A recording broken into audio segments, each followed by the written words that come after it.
भाग 4। मुंशी दीनदयाल उन आदमियों में से थे जो सीधों के साथ सीधे होते हैं पर टेढ़ों के साथ टेढ़े ही नहीं शैतान हो जाते हैं।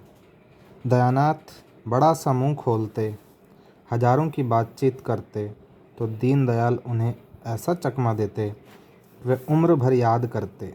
दयानाथ की सज्जनता ने उन्हें वशीभूत कर लिया। उनका विचार 1000 देने का था पर 1000 टीके ही में दे आए। मानकी ने कहा, जब टीके में 1000 दिया तो इतना ही घर पर भी देना पड़ेगा, आएगा कहाँ से? दीनदयाल चिढ़कर बोले, भगवान मालिक है। जब उन लोगों ने उदारता दिखाई और लड़का मुझे सौंप दिया तो मैं भी दिखा देना चाहता हूँ कि हम भी शरीफ हैं और शील का मूल्य पहचानते हैं। अगर उन्होंने हेकड़ी जताई होती तो अलबत्ता उनकी खबर लेता। दीनदयाल 1000 तो दे आए पर दयानाथ का बोझ हल्का करने के बदले और भारी कर दिया। वह कर्ज से कोसों भागते थे। इस शादी में उन्होंने मियाँ की जूती मियाँ की चांद वाली नीति निभाने की ठानी थी पर दीनदयाल की सहृदयता ने उनका संयम तोड़ दिया।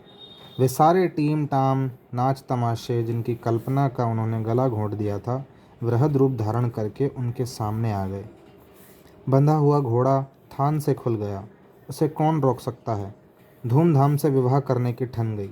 पहले जोड़े गहने को उन्होंने गौण समझ रखा था, अब वही सबसे मुख्य हो गया। ऐसा चढ़ाव हो कि मड़वे वाले देखकर फड़क उठें, सबकी आंखें खुल जाएं। कोई 3000 का सामान बनवा डाला। सराफ को 1000 नगद मिल गए। 1000 के लिए 1 सप्ताह का वादा हुआ तो उसने कोई आपत्ति न की। सोचा 2000 सीधे हुए जाते हैं, 500-700 रुपये रह जाएंगे। वे कहाँ जाते हैं? व्यापारी की लागत निकल जाती है तो नफ़े को तत्काल पाने के लिए आग्रह नहीं करता। फिर भी चंद्रहार की कसर रह गई। जड़ाऊ चंद्रहार 1000 से नीचे अच्छा नहीं मिल सकता। दयानाथ का जी तो लहराया कि लगे हाथ उसे भी ले लो, किसी को नाक सिकोड़ने की जगह तो ना रहेगी।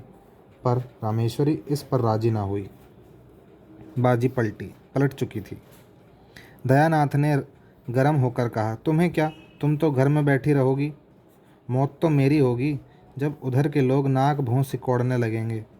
रामेश्वरी, दोगे कहाँ से, कुछ सोचा है? दयानाथ, कम से कम 1000 तो वहाँ मिल ही जाएंगे। रामेश्वरी, खून मुँह लग गया क्या? दयानाथ ने शर्माकर कहा, नहीं नहीं, मगर आखिर वहाँ भी तो कुछ मिलेगा। रामेश्वरी, वहाँ मिलेगा तो वहाँ खर्च भी होगा। नाम जोड़े गहने से नहीं होता, दान दक्षिणा से होता है। इस तरह चंद्रहार का प्रस्ताव रद्द हो गया। मगर दयानाथ दिखावे और नुमाइश को चाहे अनावश्यक समझें, रमानाथ उसे परमावश्यक समझता था। बारात ऐसे धूम से जानी चाहिए कि गांव भर में शोर मच जाए। पहले दूल्हे के लिए पालकी का विचार था। रमानाथ ने मोटर पर जोर दिया। उसके मित्र ने इसका अनुमोदन किया। प्रस्ताव स्वीकृत हो गया। दयानाथ एकांत प्रिय जीव थे, न किसी से मित्रता थी न किसी से मेलजोल। रमानाथ मिलनसार युवक था। उसके मित्र ही इस समय हर एक काम में अग्रसर हो रहे थे। वे जो काम करते दिल खोलकर, आतिशबाजियां बनवाई तो अव्वल दर्जे की, नाच ठीक किया तो अव्वल दर्जे का, बाजे गाजे भी अव्वल दर्जे के, दोयम या सोयम का वहाँ जिक्र ही न था। दयानाथ उसकी उच्छृंखलता देखकर चिंतित तो हो जाते थे पर कुछ कह नहीं सकते थे। क्या कहते?